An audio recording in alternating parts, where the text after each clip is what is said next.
has been a move to put information about the use of child labor on chocolate candy. So what's been going on is in Cote d'Ivoire, African nation, there are children being used to harvest and process cocoa into chocolate, which is then being purchased by Hershey and Nestle and Mars. And there's been an effort to put information about the fact that child labor may have been used in the making of these bars on wrappers. And so this has gone to court. U.S. Circuit Judge William Kayada Jr. Basically is saying, I don't know that we can justify having to put this information on the wrappers. And this may have been, kind of trying to make a statement here anyways. But I think that, again, this brings the attention to the fact that we here in the United States are living at a rather remarkable level on the backs of a lot of people who have not been so fortunate and who are working very, very hard at their own expense so that we can have a Mars bar. Yeah. Yeah. So there was actually a really good documentary on Netflix that I saw that's very much along this line called Rotten. I think I told you, Paul, a little bit about it. And there's actually they do an episode specifically on chocolate, and this just reminded me of that. And they're basically explaining how chocolate, like when most fruit ripens, like apples or cherries or whatever, or bananas, those mutant creatures as they are, they ripen at the same time. So you get a bunch of bananas. The bananas are all ripe together. Isn't that wonderful? You harvest them, you bring them to a place. That's not the case with chocolate. It's also not the case with coffee, but in this case, it's chocolate.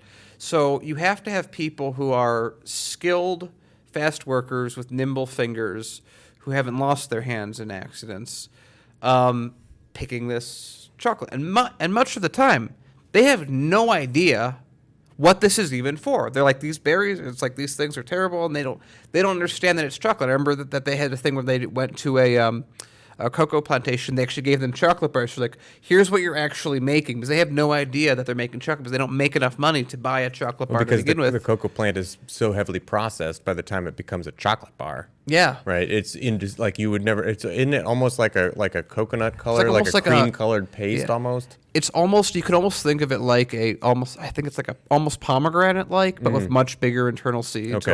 Or so I could be completely wrong on that. But the point is that they don't all ripen at the same time. So you can't have a machine. They don't have machines that do it. And if you pay anyone any amount of livable wage, chocolate becomes 2 or 3 times as expensive as it is right now. So what do? You just do child labor. You have people that have nothing, that they're literally paid less than $1 a day, kids even less so, to go and do this very, very tough manual work. And the point that they're making, at least in the Rotten documentary, is that without child labor, the cocoa industry as we know it just can't exist, because it would be far too expensive, because so many kids. But it's like even the way that they do it. So someone here will sell chocolate, then they use this child labor, but then they'll sell it here, and that's in this own little monopoly. And then that combines with other places that some do use child labor, some don't. And then that gets shipped to a distributor place, which then says everything's free, because they just, like, someone said, hey, did you not use kids? No, we didn't use kids. Okay, that's good enough. Then that gets shipped somewhere in Europe, and then that gets milled somewhere else in Europe, and then that gets put into a pallet of some kind, then that gets gone to the U.S. So by the time it hits the U.S., there is absolutely no way to tell who has dealt with this at all. It's very much like a blood diamond in terms of there's really no way for us to put in infrastructure to make this happen, and we have no incentive to, because it would make it too expensive and you wouldn't be able to enjoy your Mars bar for $1.99. And the real horrible thing, watch the sarcasm, it's coming up. The horrible thing that could happen is if we paid people a living wage and didn't allow for child labor laws and the cost of cocoa went up, we wouldn't have, near unlimited access to chocolate bars for all the s'mores that we're going to make. That's really, that's the giant concern, is that a Hershey's bar is going to cost $2 more. How much chocolate are we really eating in this country? How much chocolate do we need to be eating in this country? What would probably happen? If the cost of cocoa goes up, boy, maybe it wouldn't be so heavily processed and made to taste like this hollow, cheap sugar bar. Maybe with the cost of it going up, they would want it to taste more premium to reflect that cost, which is mostly a different recipe, right?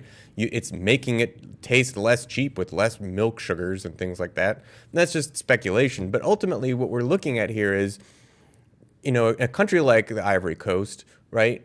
Countries that are in this situation, the markets that they are able to get into are agriculture markets. They're textile markets. The markets that they're able to get into are not designing the new iPhones. That's not a market that Cote d'Ivoire can get into reasonably, right? They can't, make the next Amazon. They don't have the kind of infrastructure necessary for doing a business like that. And so as we as an American economy look to other countries for that cheaper labor, we undercut our own labor market because there are people who still could be working in factories in that capacity here. But now we're going overseas to look for that. And boy, they don't have the child labor laws that we have here. And boy, we don't have to put that on the wrapper. I think they should put that on the wrapper. I think that should be something that should be absolutely disclosed, because that type of nefarious thing is what they're using to drive their costs down and give us shitty chocolate bars at the expense of child labor. Yeah, I think this is the sort of thing. Does a customer or does a consumer have the right to know the impact of their purchase? What is underwriting or subsidizing your purchase? And in this case, what is subsidizing your purchase is horrific human rights violations. And I would like to know about that. But it's one of those things that comes up a lot. We talk about, well, something is really expensive. I was talking, people were complaining about a brand of clothing that I like called Bowden. And it's known as a environmentally and sustainable, responsible company. And yes, their clothing is not cheap. I mean, you're talking about a blouse, we're talking about $8,500. They're great quality. But the reality is that is what it costs to have an ethically produced blouse. People, when you have every step in the process ethical, where people are being paid a living wage and they are being protected on the job, things are going to cost more. And I think we've gotten so used to cheap consumer goods in this country, including chocolate, including clothing, that we understand that when you buy something cheap, somebody else has paid for it. So I'll just add this. I think that in a weird way, I actually do want to give a compromise to this label, because like I said, even if you're trying to, and we know Hershey's not trying to be ethical in this way, but even if you're trying, you really can't verify whether or not you actually are taking in chocolate that is made by children. So maybe we make a compromise and we say that every label on a wrapper of chocolate, unless you have a verified process that can be guaranteed, it will say, we can't guarantee children didn't make this chocolate bar. Mm-hmm. Garified. All right, but yeah, I mean, I think again, I think that these are the things we have to think about when we go about our day-to-day lives. We make day-to-day purchases which subsidize our consumer economy. Somebody else has paid for it.